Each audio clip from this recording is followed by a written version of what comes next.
New on 4K is Boston Kickout. Now, this is a film I'd never heard of before.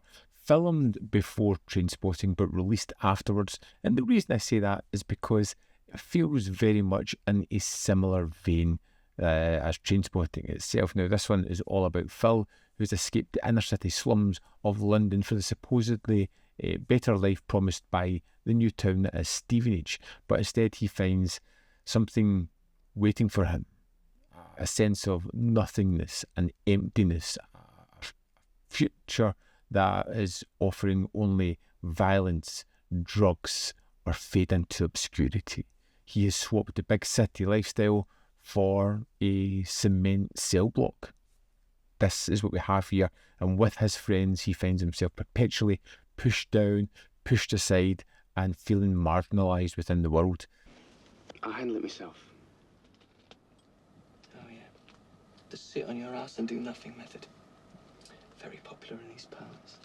It shares similar ideals with Trainspotting, that suburban suffocation that people have.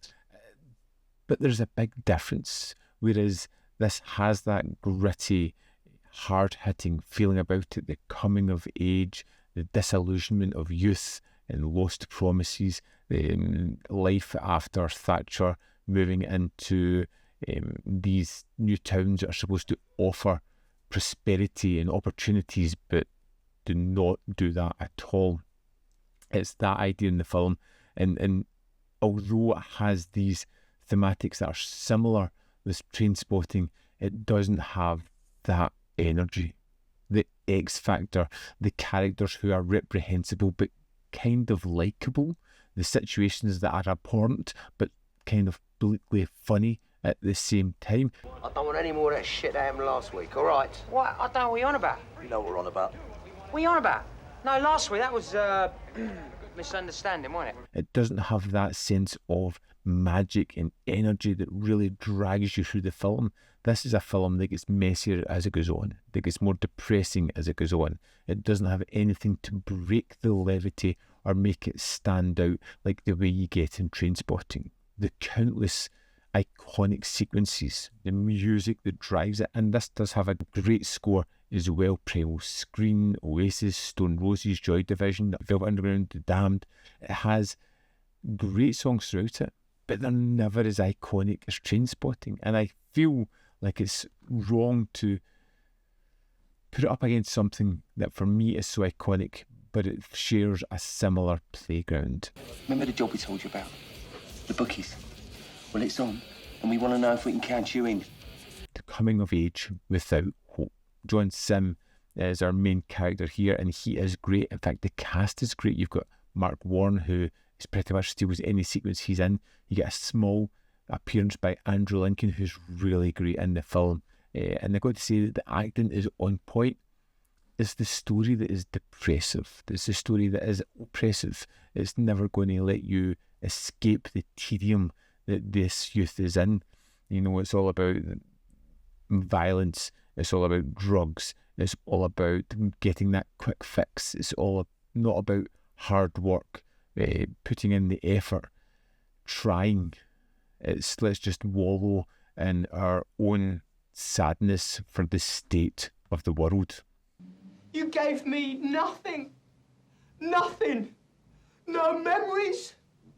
Nothing. I wanted to like Boston Kickout more than I did. It was one of those films that started strong and gave me the feeling that I was going to see something that was lost, that I was ripe for reappraisal, something that was going to just wow me. I never got there. I loved the acting. I thought the characters were great. They were familiar faces. The music choices were good. Not great, but good. The situations and they're put in, and some of the moments are memorable. But there is a bleakness in this that's hard to escape, an all-encompassing suffocation of what the characters are feeling. It does what it's setting out to do. Doesn't make it iconic, doesn't make it memorable, doesn't make it stick as hard as Trainspotting did. Boston Kickout was good, just wasn't as good as I hoped for. What I will say though is the 4K transfer was really good. You can tell it was shot on film. It's been overseen by the director Paul Hills. The grain's preserved. It looks great, but it's mundane bleakness in a cement-ridden town, so it is drab looking. There's nothing that really makes it stand out. The transfer's good, but it doesn't pop. But that's because of the film itself. Here we are in the disc for Boston Kickout. Let's go to the extras. First up, we have a commentary from 2004 with John Sim. And then we have a second commentary with the director and Mark Warren from 2025. There is deleted scenes which total 5 minutes and 58 seconds, and these also come with a commentary as well. The making of Boston Kickout is 28 minutes 23 seconds.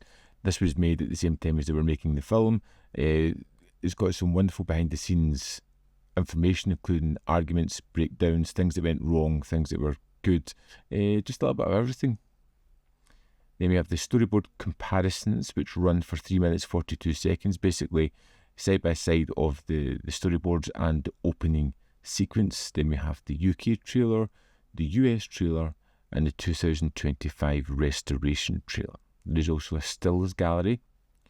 Mad in Tokyo is 30 minutes 52 seconds, almost like a travelogue as they go there, as their film has been entered into a competition, which is really kind of fun.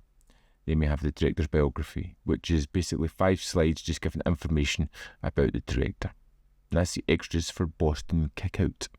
I'd love to know your thoughts on Boston Kickout. Let me know in the comment box below whether you loved it or you hated it. Do you think it's a movie that's really iconic? How should I reappraise this one? Let me know in the comment box below. As always, there is more content up here. You can see more of my stuff in the description box below, or links to Patreon, membership program, manbfilm.com. Always in which you can support me. Thanks for watching. See you next time.